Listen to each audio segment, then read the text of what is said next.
எந்த இடத்துல இருந்து ஜெபம் பண்ணால் ஜெபத்துக்கு பதில் கிடைக்கும்னு பார்க்கலாமா?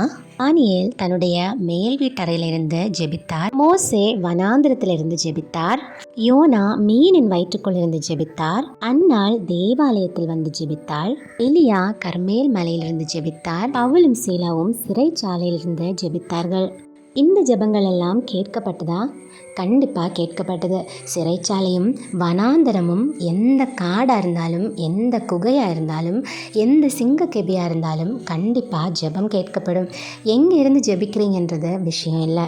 ஆனால் எந்த இடத்துல கொண்டு போய் போட்டாலும் ஜெபம் பண்ண முடியணும், அதுதான் விஷயமே. இன்றைக்கி நமக்கு நிறைய கம்ப்ளைண்ட்ஸ் இருக்குது.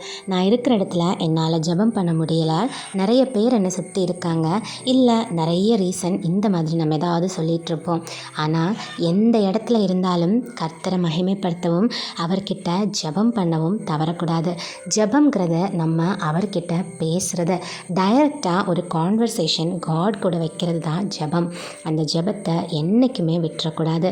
எந்த இடத்துல இருந்து ஜெபித்தாலும் கண்டிப்பாக உங்களுடைய ஜெபம் கேட்கப்படும். Praise the Lord. ஆமேன்.